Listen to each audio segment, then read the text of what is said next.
नाज़रीन अस्सलाम वालेकुम, सुबह खैर। आप देख रहे हैं एक्सप्रेसो, मैं हूं हिनाद और मैं हूं अली अनीक सैयद। उम्मीद है कि आप दिन का आगाज कर चुके होंगे और सुबह सुबह उठकर ना सिर्फ अपने सारे दिन की तैयारियों में मसरूफ होंगे बल्कि उसके साथ साथ आप अपनी हिफाजत की तैयारी भी कर रहे होंगे, क्योंकि आज फिर हमारा पहला नंबर है। लाहौर आज फिर आलूदा तरीन शहरों की फहरिस्त में मुसलसल सर फहरिस्त रह रहा है। आज सुबह के औकात में AQI तकरीबन 800 के करीब था, 800 से जायद रिकॉर्ड किया गया। स्मॉग से पंजाब मफलूज होने लगा है और स्मॉग की तशवीशनाक हालत के पेश नज़र लाहौर, गुजरांवाला, फैसलाबाद और मुल्तान डिवीजन्स में हायर सेकेंडरी स्कूल 7 नवंबर से 17 नवंबर तक बंद कर दिए गए हैं। सरकारी और निजी दफातर का 50% अमला वर्क फ्रॉम होम करेगा। जी हाँ, सरकारी मीटिंग्स भी ऑनलाइन होंगी और इन डिविजन्स में मास्क लाजमी करार दिया गया है। महकमा माहौलियात का ये कहना है कि लोगों को कीमियाई मादों के साथ से बचाने के लिए फैसला किया गया है। बाहर निकलते हुए मास्क पहनने की पाबंदी की जाएगी।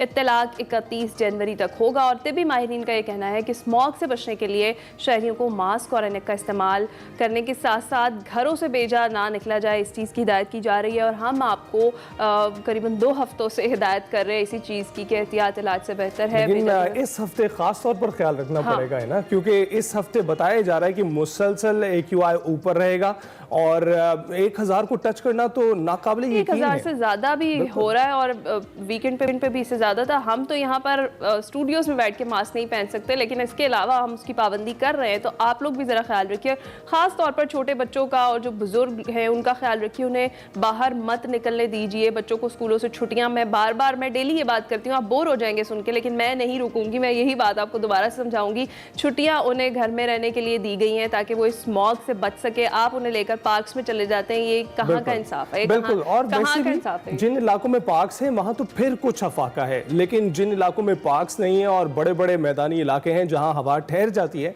वहां खास तौर पर 2-2 हज़ार को टच कर रहा है। लाहौर के मुख्तलिफ इलाके हैं, लोग जितने भी इन इलाकों में रहते हैं खास तौर पर AQI पर नजर रखें और उसके तहत अपने सारे प्रोग्राम तशकील दें। वैसे जो इस टाइम AQI चल रहा है ना, पार्क्स वगैरह कुछ भी काम नहीं आ रहा, तो बेहतर है आप घर में रहें और एहतियात करें, क्योंकि बहुत ज़रूरी है एहतियात करना। मैं खुद इससे बड़ी मुश्किल से थोड़ा थोड़ा बेहतर होना आप शुरू हुई हूँ। तो अगर आप चाहते हैं कि आपकी जो तबीयत है वो नासाज ना हो, बेहतर रहे, तो आप घर में ही रहिए और बहुत ज़्यादा एहतियात कीजिए जनाब। ये तो हो गई स्मॉग की बात। ये सारी सिचुएशन हमने आपके सामने रखी है, हम डिटेल में भी इस पर बात करते रहे, आगे भी करते रहेंगे। फिलहाल ज़रा बात कर लेते हैं US प्रेसिडेंशियल इलेक्शंस की।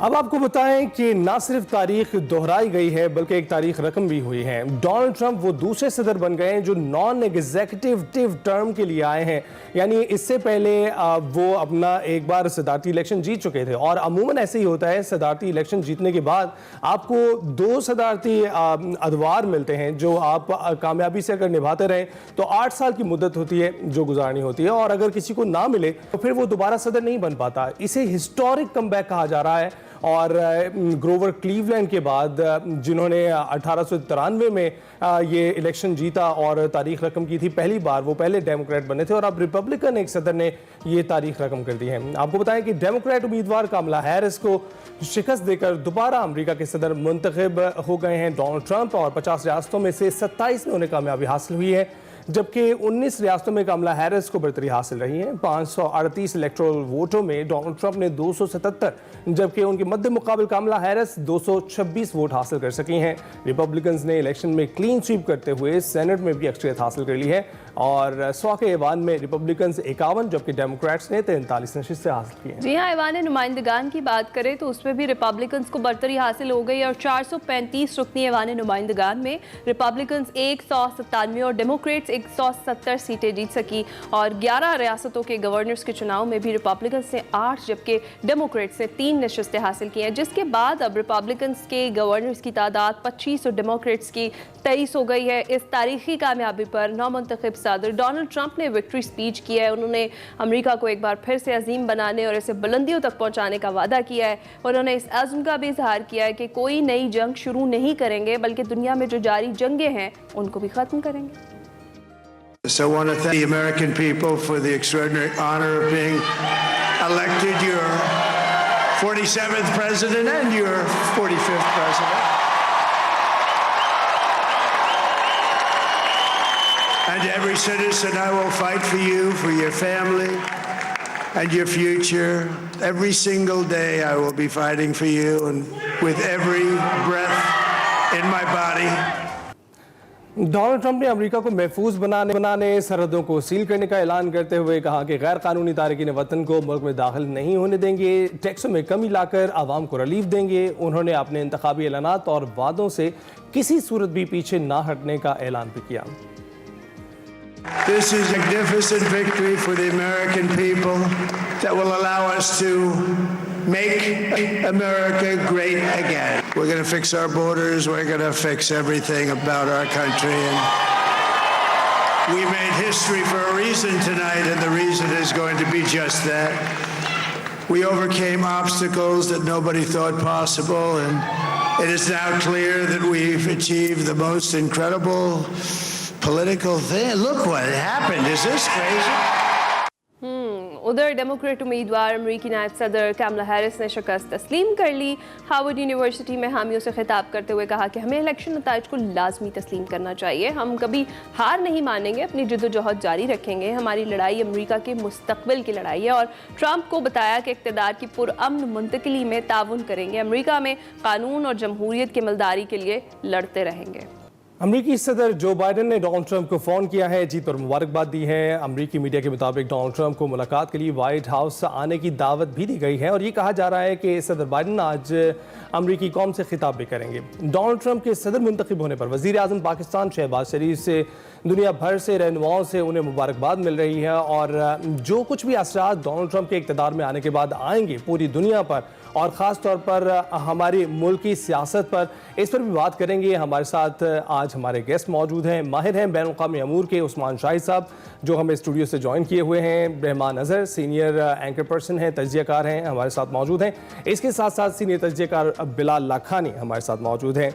सबसे पहले Usman, thank you very much हमें ज्वाइन करने के लिए। हम चाहेंगे कि आप सबसे पहले हमें ये बताएं कि इस वक्त डोनाल्ड ट्रंप के वापस इक़्तिदार में आने जो पुरतशद्दुद एक एलिमेंट था इनकी पहली प्रेसिडेंसी में और फिर हमने देखा कि जब जो बाइडन से हारे तो वो दिखाई दिया।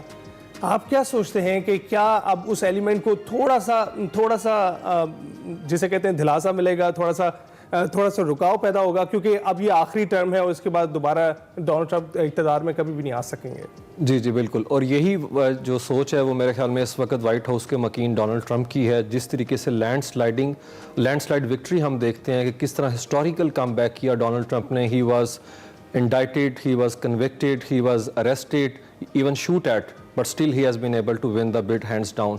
तो मेरे ख्याल में प्रोग्रेसिव एजेंडा के साथ इस वक्त वो जो है ना अपना उसकी इन्फोर्समेंट के लिए ये सोच रहे हैं। और जिस तरीके से डोनाल्ड ट्रंप जो है 2016 में बरसरे इक़्तिदार आने के बाद उन्होंने बिहेव किया था, मेरे ख्याल में इस टर्म के अंदर उससे मुख्तलिफ दिखाई देंगे। इसकी बड़ी रीज़न ये है कि डोनाल्ड ट्रंप ने ड्यूरिंग पॉलिटिकल कैंपेन जो है वो बड़ी पॉलिटिकल मैच्योरिटी का सबूत दिया जब उन्होंने इस्लामोफोबिक जो उनकी यूजुअली वो रेंटिंग एंड रेविंग करते हैं उसको साइड स्टेप करके मुसलमानों का जो अपना वोट है, उस सेंटीमेंट्स हैं, उसको बड़े अच्छे तरीके से एक्सप्लॉइट किया, क्योंकि मुसलमान जो हैं वो बड़े डिसग्रंटेड नज़र आए, स्पेशली मुशर्क़-ए-वुस्ता की सूरत हाल में अपना बाइडन एडमिनिस्ट्रेशन का रोल जो है ना वो देखते हुए। तो मेरे ख्याल में डोनाल्ड ट्रंप की जीत के अंदर एक बड़ा रोल जो है वो डेमोक्रेट्स जो हैं उनकी नाहली ने जो है वो अपना अदा किया है, क्योंकि डेमोक्रेट्स ने पायलट तो चेंज कर लिया लेकिन उन्होंने अपना जहाज़ तब्दील नहीं किया।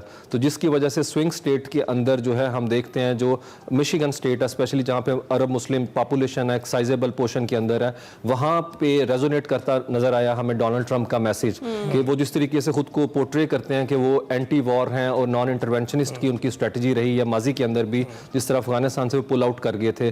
तो मेरे ख्याल में उनका नैरेटिव जो है, पॉलिटिकल रेटरिक जो है वो ज़्यादा बाई किया गया। और जिस तरीके से हम देखते हैं पूरा मैप जो है, उन्होंने ब्लू वॉल को शिगाफ नहीं डाला, ज़मीन बोस कर दी है पूरे तरीके से, उसे डिमोलिश कर दिया उन्होंने। तो मेरे ख्याल में डोनाल्ड ट्रंप जो हैं वो ज़्यादा एग्रेसिव पोस्चर के साथ हमें नजर आएंगे। दूसरी तरफ ईवान बाला में ईवान ज़ेरी को उन्होंने अपने जेर कर लिया इस वक्त, कांग्रेस में भी उनकी मेजॉरिटी है, मेरे ख्याल में लेजिस्लेशन के हवाले से भी उन्हें कोई मुश्किल नजर नहीं आएगी। सही है जी। अच्छा, हमें बिलाल और रहमान यूएस से ही ज्वाइन कर रहे हैं। रहमान, आपकी जानिब आऊंगी। दोनों बार हम देखें, दोनों बार फीमेल ओपोनेंट डोनाल्ड ट्रंप के अगेंस्ट, और अगर बात करें तो 304 इलेक्टोरल वोट हासिल किए थे 2016 में डोनाल्ड ट्रंप ने, और हिलरी ने 227 जो वोट से वो मिले थे। तो दोनों बार खातून उम्मीदवारों को शिकस्त होना, क्या देखते हैं, क्या इसकी मेजर रीज़न है? क्या जो अमेरिकन मुआशरा है, सोसाइटी है, वो एक्सेप्ट नहीं करती है खातून उम्मीदवारों को, या फिर डोनाल्ड ट्रंप का कोई ख़ास इन्फ्लुएंस है बहुत ज़्यादा?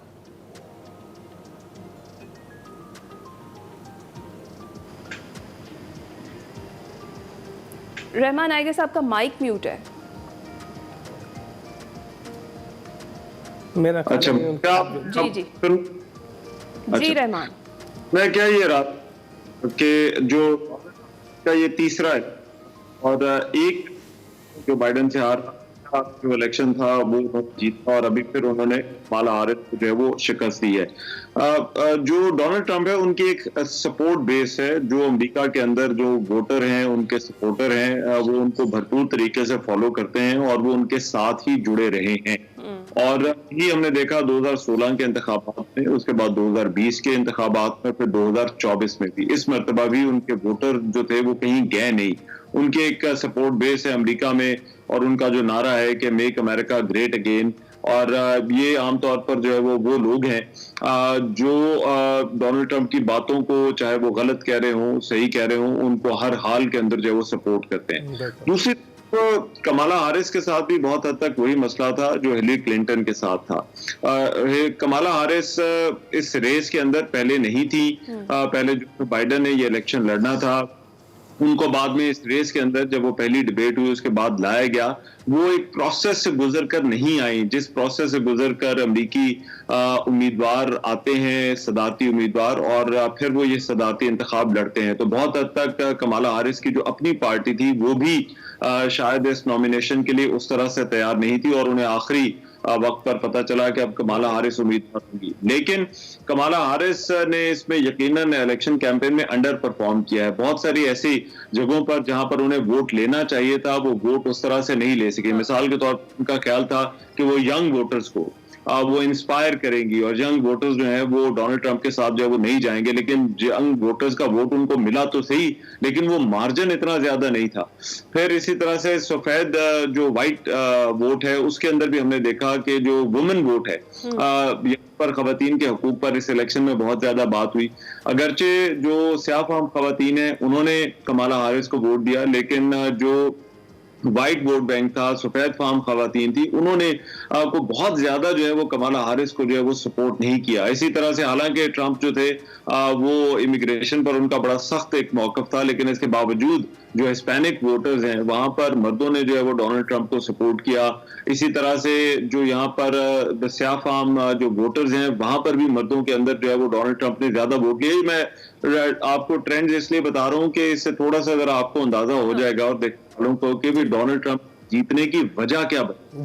डोनाल्ड अपना वोट बरकरार रखा है, उसके बाद उन कैंपेन थी उससे उन्हें थोड़ा सा और वोट बैंक मिला, जबकि कमाला हारिस की जो अपील थी, जो रिस्पांस था, वोटर्स ने उनकी कॉल पर उस तरह से रिस्पॉन्ड नहीं किया। जहां पर उनको तवक्को थी कि वो वोट लेंगी और ये वोट जो है वो डोनाल्ड ट्रंप को जो है वो हरा देगा, या डोनाल्ड ट्रंप का जो वोट बैंक है उसकी जो एक बेसिक सपोर्ट है उसको कवर कर लेगा, वो नहीं कर सकी। और यही वजह है कि इंतखाबी नतायज में अगरचे जो है वो पहले ये रेस जो है वो बहुत ज्यादा क्लोज थी, लेकिन कमाला हारिस के पास इस सारी कैंपेन के अंदर गलती की गुंजाइश नहीं थी, तो जो वो नहीं हासिल कर सकी, ट्रंप वहां पर जो है वो लीड लेते गए। बिल्कुल। बिलाल, आप बताइएगा कि इस वक्त डोनाल्ड ट्रंप के वापस आने के बाद हम देख रहे हैं दुनिया का नक्शा इस वक्त बहुत सारी जगहों पर जंगें जारी हैं, और यूक्रेन की जंग की बात करें, गजा जंग की बात करें, उसके बाद ईरान के साथ जो तनाव है, लिबनान के साथ जो तनाव है इसराइल का, इसकी बात करें तो आप क्या देखते हैं कि इस सारी सूरत हाल में ट्रंप कोई किरदार अदा कर सकेंगे?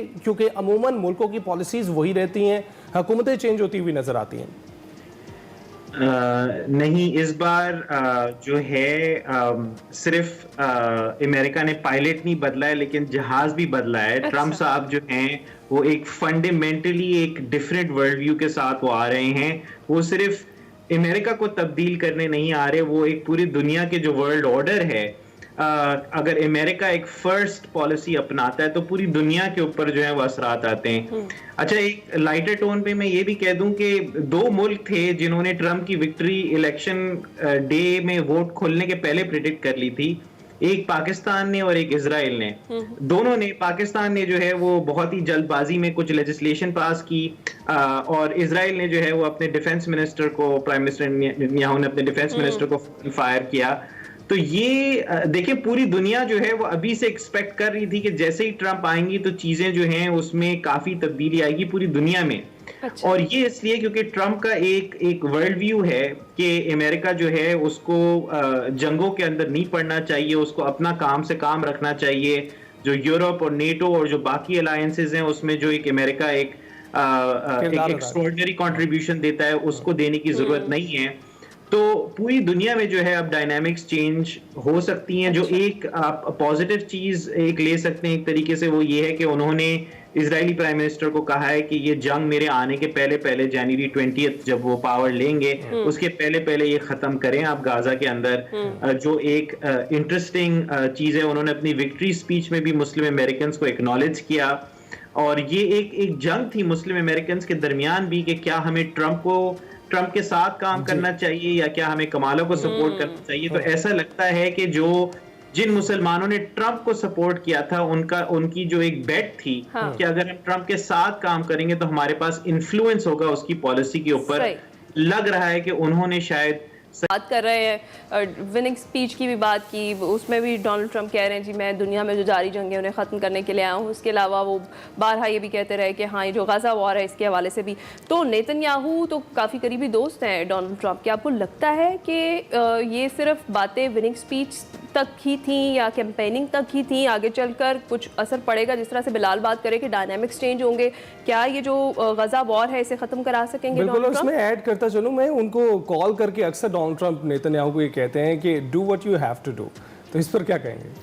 जी डेफिनेटली, उन्होंने अभी लास्ट वीक ही कहा है कि do what you need to do, लेकिन मेरे ख्याल में डोनाल्ड ट्रम्प जो है वो इन्फ्लुएंस रखते हैं इतना कि वो अनलाइक यूक्रेन वो गज़ा की वॉर को जो है ना वो कंक्लूड करा सकते हैं। और हम देखते हैं कि जिस तरीके से ईरान पे कैलकुलेटेड अपना अटैक किया है, क्योंकि हम जिस तरीके से एक्सपेक्ट कर रही थी दुनिया कि, और उनकी बयानबाजी में जितनी इश्तियाल अंगेज़ी थी उसके बावजूद प्रोपोर्शनैलिटी की टर्म्स के अंदर देखें तो उतना क्रिपलिंग ब्लो जो है वो नहीं किया उनके साथ, अपना इरानियंस के साथ नेतन्याहू ने। तो मुझे लगता है कि बिन्यामिन नेतन्याहू जो है वो 20 जनवरी से पहले ओथ सेरेमनी से पहले जो है वो किसी ना किसी उस पॉइंट पे पहुंच जाएंगे जहां से वो पुल आउट कर जाएं। और वैसे भी मेरे 1 साल से ज़्यादा का अरसा हो गया और इजराइल की इकॉनमी जो है वो काफ़ी ज़्यादा डाइल्यूट कर चुकी है इस हवाले से। और जो पाकिस्तान, जो अमेरिका के अंदर सेंटिमेंट्स है टैक्स पेयर का कि हमारे $175 अरब जो हैं यूक्रेन में 2 साल के अंदर झोंक दिए गए हैं, उनका बेहतर इस्तेमाल हो सकता था अमेरिका के अंदर है। तो मेरे ख्याल में यूक्रेन से निकलने की स्ट्रेटजी जो है अमेरिका की,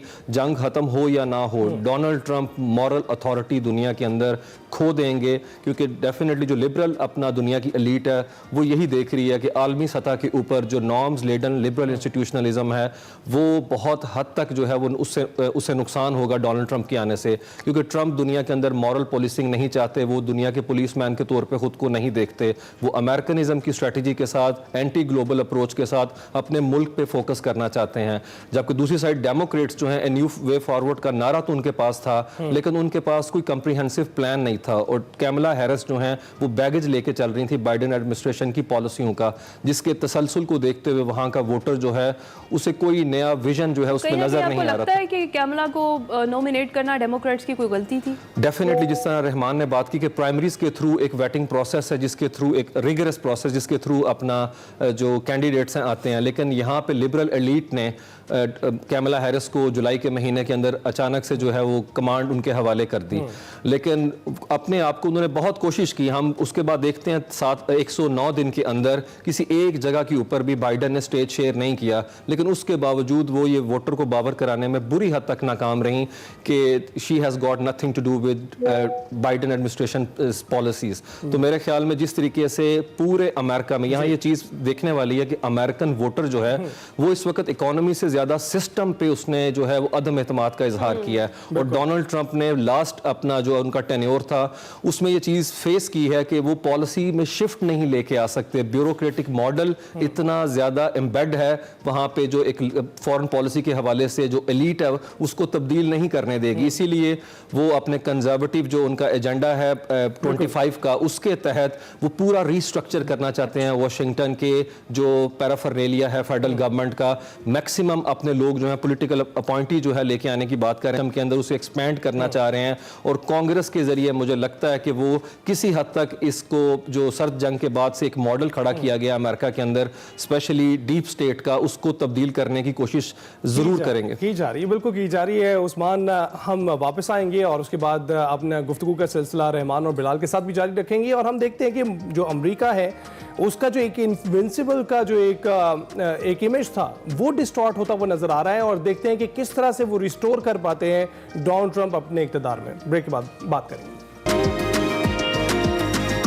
वेलकम बैक टू एक्सप्रेसो जी। हम बात कर रहे हैं डोनाल्ड ट्रंप अमेरिका के 47वें सदर एक बार फिर से मुंतखब हुए हैं और उनके आने के बाद क्या क्या तब्दीलियाँ आएंगी और आलमी सतह पर क्या तब्दीलियाँ आएंगी, पाकिस्तान के लिए क्या तब्दीली हो सकती है और अमेरिका के लिए क्या तब्दीलियाँ हो सकती हैं, पॉलिसीज़ जो हैं वो कितनी सख्त हो सकती है, इस पर हम बात कर रहे हैं। रहमान, आपकी जानिब आऊँगी। हमने देखा सोशल मीडिया कैंपेन बड़ी इम्पैक्टफुल थी इस बार की, जो गम और गुस्सा या सेंटीमेंट्स का इजहार सोशल मीडिया प्लेटफॉर्म्स पर हमने देखा कि वोटर्स की जानिब से भी किया गया। क्या उसकी सही अक्कासी हमें नजर भी अभी आई? कितना स्ट्रॉन्ग रोल प्ले किया सोशल मीडिया ने इस बार के यूएस प्रेसिडेंशियल इलेक्शंस में? टिकटॉक पर और एक्स पर हमने देखा कि काफी जबरदस्त किस्म की कैंपेन चली डोनाल्ड ट्रंप की, क्या कहेंगे?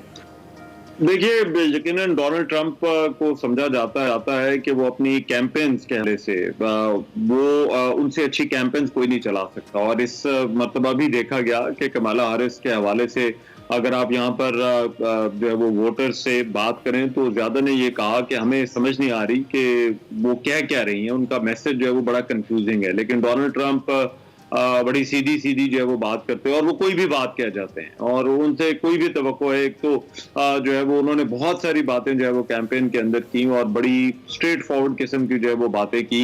ये ट्रेडिशनल पॉलिटिशियंस जिस तरह से अमेरिका में यहाँ पर होते हैं वो आमतौर पर बड़ी नपी तुली बात करते हैं, जो कि कमाला हैरिस का स्टाइल था। लेकिन ट्रंप ट्रेडिशनल पॉलिटिशियन से बिल्कुल मुख्तलिफ है। दूसरा, इल्जामात भी बहुत सारे लगे हैं। एक तो ये कि जो इलॉन मस्क हैं वो क्योंकि ट्रंप के साथ थे तो मुख्तलिफ मीडिया हाउसेज जो थे वो अमेरिका के वो रिपोर्ट करते रहे कि ट्रंप को जो है वो अनड्यू जो है वो कवरेज दी जा रही है, एक तरह से उनको जो है वो एज हासिल है।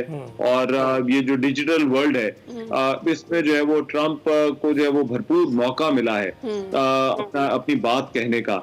जो ट्रंप का जो कैंप है उसका भी यही कहना था कि उनका जो वोटर है वो ट्रेडिशनल मीडिया से खबरें जो है वो नहीं लेता और इसी वजह से वो जो नौजवान वोटर है, जो आजकल का वोटर है, उसका फोकस जो है वो सोशल मीडिया और डिजिटल मीडिया पर होता है और इसी वजह से वो अपना मैसेज जो है वो वहां पर ज्यादा बेहतर तौर पर जो है वो पहुंचाते हैं। तो ये तमाम के तमाम चीजें, लेकिन देखिए सोशल मीडिया एक हद तक का किरदार जरूर अदा कर सकता है, लेकिन ये तमाम की तमाम चीजें जो लोगों का जो वोट होता है कहीं ना कहीं लोग कन्विंस हुए हैं इस वक्त डोनाल्ड ट्रंप ने जो अपनी कैंपेन चलाई है और अपनी जो मैसेजिंग जो है वो की है। ऐसा नहीं है कि ये तमाम की तमाम चीजें जो है वो सिर्फ और सिर्फ अमेरिका में सोशल मीडिया पर नजर आ रही थी। वोट तो एक फैक्ट है, एक जो वोट है वो डला है और वो वोट जो है वो बाद में काउंट हुआ है और वो वोट अगर देखा जाए तो पॉपुलर वोट भी जो है वो डोनाल्ड ट्रंप को मिला है। उन्होंने इलेक्टोरल वोट भी जो है वो जीते हैं। फिर उन्होंने जो ऐवान नुमाइंदगान है वहां पर भी उन्होंने बर्तरी हासिल की है। तो सेनेट में भी। तो ये तमाम के तमाम जो वोटर्स हैं, तो ये ऐसा नहीं है कि ये सिर्फ सोशल मीडिया पर एक हाइप थी। सोशल मीडिया पर जो हाइप थी वो एक्चुअल इलेक्शन रिजल्ट्स के अंदर भी कन्वर्ट हुई है। और उसकी एक बहुत बड़ी वजह यहाँ पर जो इकोनॉमी की जो सिचुएशन है वो है। यहाँ पर जो बाइडेन एडमिनिस्ट्रेशन है उसने बहुत सारे टैक्सेस लगाए। कुछ पाकिस्तानियों से मेरी बात हुई जो पाकिस्तानी यहाँ पर रहते हैं, उन्होंने कहा कि हमारे लिए तो चीजें चलाना मुश्किल हो गया है, महंगाई यहाँ पर बहुत ज्यादा हुई है, फिर टैक्सेस ज्यादा जो है वो लग गए हैं। ये एक बहुत बड़ी जो है वजह थी। हालांकि इमिग्रेशन और दूसरे इश्यूज की बात होती है, लेकिन 40% ये जो एग्जिट पोल से जो डाटा आया सामने उसमें अमेरिकन वोटर्स ने कहा कि 40% अमेरिकन वोटर्स ने जो वोट दिए हैं वो इकोनॉमी के ऊपर जो है वो दिए हैं। और फिर दूसरा बड़ा इशू उनके लिए स्टेट ऑफ डेमोक्रेसी था। ये जो दूसरे इशू से खवातीन के हकूक वाले और बाद में जो इमिग्रेशन जो कि डोनाल्ड ट्रंप का जो है वो मेन इशू था, ये इशू मौजूद थे, लेकिन 10% 20% के आसपास जो है वो थे। यहाँ पर इलेक्शन जो होता है वो उसमें इकोनॉमी बहुत बड़ा किरदार अदा करती है। और इलेक्शन ने बताया कि जो अमेरिकी पब्लिक है वो मईशत की हालत से और जो टैक्सेस लग रहे थे और जो महंगाई यहाँ पर है, क्योंकि इन्फ्लेशन यहाँ पर बहुत ज्यादा है, तो से खुश नहीं थी। बिल्कुल। और बिलाल आप बताइएगा, इन्फ्लेशन एक रीज़न उसकी वजह ये है कि बहुत सी जंगें जारी हैं इस वक्त और इन जंगों में पूरी तरह से किरदार अदा कर रहा है अमेरिका के किरदार की वजह से ही उनको रकम अदा करनी पड़ती है, कभी कभी मराठों के ज़ुमरे में, कभी आपको सपोर्ट के ज़ुमरे में यूक्रेन को सपोर्ट की जा रही है। तो इस तरह की सूरत हाल में जो अमेरिकी टैक्स पेयर का पैसा डेमोक्रेट्स हवाले करता रहा है यूक्रेनी इमदाद के सिलसिले में या फिर इसराइल की मदद के सिलसिले में, तो आपको लगता है कि डोनाल्ड ट्रंप उसको रिवर्स करेंगे, किसी ना किसी सूरत कोशिश करेंगे कि ये पैसा किसी ना किसी तरह से अमेरिका में ही रोका जाए, क्योंकि अभी तो हम डी डॉलराइजेशन भी होती हुई देख रहे हैं। बिल्कुल, ये एक्चुअली दो डिफरेंट चीजें हैं। इन्फ्लेशन अमेरिका का जो प्राइमरी ड्राइवर है इन्फ्लेशन का वो ये है कि जब बाइडेन साहब आए थे तो उन्होंने एक मेजर इंफ्रास्ट्रक्चर बिल पास किया था और कोविड का भी स्टिमुलस उन्होंने पास किया था। उस वक्त भी बहुत लोगों ने वार्निंग की थी कि अगर आप इतना बड़ा स्टिमुलस प्रेजेंट करेंगे इकोनॉमी को तो इकोनॉमी ओवरहीट हो जाएगी, इन्फ्लेशन हो जाएगी। लेकिन तब बाइडेन साहब नहीं माने और फिर ये अब इन्फ्लेशन जो है वो स्पाइक की थी। अब एक्चुअली इन्फ्लेशन तो कम रेट हो गया, लेकिन क्योंकि वो महंगाई, आपको पता है कि जैसे इन्फ्लेशन कम भी होती है तो इसका मतलब ये नहीं होता कि प्राइसेस गिर जाती हैं, बस महंगाई की रफ्तार जो है वो कम हो जाती है। तो वो एक इन्फ्लेशन जो है वो एक सिग्निफिकेंट इशू है। और इस एनवायरनमेंट में जब आप दूसरी जंगों के लिए पैसे बाहर भेजते हैं, पर्टिकुलरली यूक्रेन के अंदर, तो वो जो रिपब्लिकन बेस है, जो वर्किंग क्लास का जो बेस है, वो एक उधर गुस्सा पाया जाता है कि भाई ये आप बाहर क्यों मुल्क के पैसा भेज रहे हैं जब हमारे मुल्क के अंदर स्कूलों के लिए पैसे नहीं है, रोड फिक्स करने के लिए पैसे नहीं है, तो आप ये चीज बाहर क्यों कर रहे हैं। तो वो एक गुस्सा है। ट्रंप साहब जो है वो बिल्कुल भी इस मूड में नहीं है कि जंगों में और अमेरिका के अलायंसेस के अंदर वो इस तरीके से इन्वेस्ट करते जाएं और इस चीज के अंदर काफी एक रिडक्शन देखा जाएगा। मैं एक और चीज, पिछले सवाल का एक क्विकली में एक चीज दे दूं कि ये ट्रंप साहब की विक्ट्री के साथ साथ ये अमेरिका का मेन स्ट्रीम मीडिया का जनाजा भी निकला है कल रात को, क्योंकि मेन स्ट्रीम मीडिया अगर आप फॉलो कर रहे थे तो आपको ऐसा लग रहा था कि इलेक्शन बहुत क्लोज है, पता नहीं चल रहा है कि कौन जीत रहा है, कि अंडर द सरफेस ट्रंप जो है वो काफी हद तक बाजी लेके चले गए थे। तो ये एक बहुत बड़ा शॉक है for mainstream media as well. Exactly, अच्छा ऐसा ही है। उस्मान, आपकी तरफ आती हूँ। अभी जिस तरह से बिलाल भी बात कर रहे थे, इकोनॉमी का मेजर इशू होता है, इन्फ्लेशन और टैक्सेस थे जिसकी वजह से लोगों को लगा कि डोनाल्ड ट्रंप आएंगे और तब्दीली आ जाएगी, हालात बेहतर हो जाएंगे। काफ़ी गैर मुतवक्की पर्सनालिटी के मालिक है डोनाल्ड ट्रंप। एक तो ये कि मेजरली क्या गैर मुतवक्के जो फैसले हैं वो कर सकते हैं, उनकी तरजीहात अब आगे चलकर क्या होने वाली हैं, और दूसरा ये कि हमने इस बार के इलेक्शंस में भी देखा कि बहुत ज़्यादा पोलराइजेशन पाई गई। तो क्या डोनाल्ड ट्रंप के आने के बाद ये जो पोलराइजेशन है ये बढ़ जाएगी या फिर कमी आएगी इसमें? जी, अब ये तो डिसाइड करना है डोनाल्ड ट्रंप को, क्योंकि उन्होंने अपने जो खिताब किया जीतने के फौरी बाद उसमें हीलिंग टच की बात की है। और जिस तरीके से अभी अपना अली ने भी बताया कि उन्होंने मुस्लिम जो अपना वोटर हैं उनको भी एक्नॉलेज किया, तो मेरे ख्याल में ये डोनाल्ड ट्रंप का तर्ज सियासत नहीं है जिस तरह हम माजी में देखते हैं। वो बहुत ही ज़्यादा डिवाइसिव किस्म की पर्सनैलिटी है, लेकिन मेरे ख्याल में कि वो इस सूरत हाल को अच्छे तरीके से कैपिटलाइज एटलीस्ट रेट्रिक में इस दफ़ा उन्होंने किया, लेकिन इसका मटीरियलाइज होना अभी बाकी है। मैं बिलाल की बात को थोड़ा सा आगे लेके चलता हूँ। मीडिया के हवाले से बात की तो मीडिया काफ़ी डरा हुआ था, क्योंकि डोनाल्ड ट्रंप ने जिस तरीके से CNN को Clinton news network, fake news कह के, और जिस तरीके से उन्होंने जर्नलिस्टों के साथ ज्यादतियां की, उन्हें व्हाइट हाउस में एंटर नहीं होने दिया, न्यूयॉर्क टाइम्स और वाशिंगटन पोस्ट की सब्सक्रिप्शन कैंसिल कर दी। डेफिनेटली। और इस दफ़ा हम देखते हैं कि जो मेन स्ट्रीम मीडिया, उसके एंड पे भी थोड़ी रिलक्टेंस थी, क्योंकि यूजुअली अमेरिका के अंदर एक नॉर्म है कि वहाँ का मेन स्ट्रीम मीडिया जो है, स्पेशली अखबारात की बात करें तो वो पब्लिकली इंडोर्स करते हैं कैंडिडेट को। पाकिस्तान में तो वो पार्शियलिटी के कॉन्टेक्स्ट में देखा जाता है कि अखबार क्यों टोक कर रहे हैं उनकी लाइन को, लेकिन अमेरिका में जैसा न्यूयॉर्क टाइम्स ने एक हिलरी क्लिंटन को जो है वो सपोर्ट किया, लेकिन वाशिंगटन पोस्ट जो जेफ बेजोस का न्यूज़पेपर है वो हमें पहली दफ़ा जो है बैक ऑफ करता नजर आया, और उसको डिफेंड किया जेफ बेजोस ने कि इससे बाइसनेस का एलिमेंट आता है, तो हम इंडोर्स नहीं करेंगे किसी कैंडिडेट को। जबकि लॉस एंजलिस ने कैमला हैरिस को इंडोर्स करके वो पीछे हट गए। तो मेरे ख्याल में मेन स्ट्रीम मीडिया भी जो है वो इस वक्त जनाजा तो उनका शायद वो जिस तरह से प्रेडिक्शन कर रहे थे उस कॉन्टेक्स्ट में बिलाल ने बात की है, लेकिन मैं दूसरी तरह भी देख रहा हूँ कि जो फ्रीडम है, जो लिबर्टी है, जो जस्टिस है, जो डेमोक्रेटिक आइडियल्स हैं, वो कमज़ोर होने जाएंगे डोनाल्ड ट्रंप, क्योंकि डोनाल्ड ट्रंप जो है इस तरह का कंटेंट या इस तरह का स्टफ जो है जो लिबरल वैल्यू से मुतल्लिक है वो कभी भी उनका हिस्सा नहीं रहा। और अगर हम बात करें तिजारत, जिस तरह बात हुई इकोनॉमी की, यहाँ ये बात कारीन जो नाजरीन है उन्हें बताना बड़ा ज़रूरी है कि जो अमेरिकन वोटर है वो उस तरीके से इंटरनेशनल मामलात को नहीं देखता अपनी वोटिंग प्रेफरेंसेस के अंदर, वो डोमेस्टिक इश्यूज के ऊपर ज़्यादा फोकस करता है।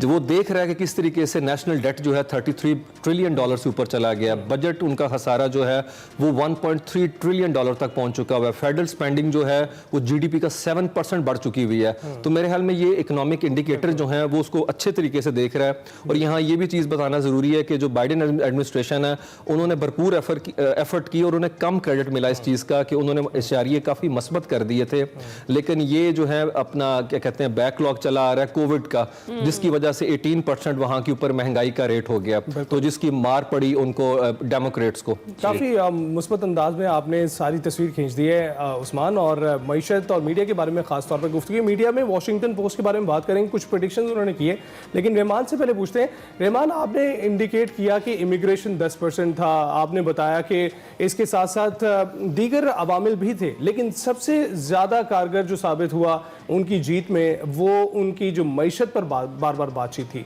मईशत तो वहाँ पर हमें दिखाई देता है, वो ना सिर्फ अमेरिका में बल्कि पाकिस्तान में भी, इमरान खान के दौर में भी, बानी PTI के दौर में भी हमने देखा कि जब यहाँ पर मईशत बिगड़ने लगी थी तो जो उनके सपोर्टर्स थे वो भी उनके खिलाफ हो गए थे, और वहाँ पर दिखाई देने लगा था कि उनकी सपोर्ट जो थी अब वो नज़र नहीं आ रही थी। हम देखते हैं कि वोटों में, डोनाल्ड ट्रंप के वोटों में भी काफ़ी फ़र्क अब नज़र आया, करोड़ों का फ़र्क है। तो अभी तो लोग दिलचस्पी नहीं ले रहे थे उस तरह से जिस तरह से उन्होंने पिछले इंतखाबात में ली, उन्होंने वोट किया। तो आपको लगता है कि अब लोग अदम दिलचस्पी का शिकार हो गए हैं इन पॉलिटिशियंस को लेकर, चाहे वो अमेरिका में हो चाहे वो पाकिस्तान में हो?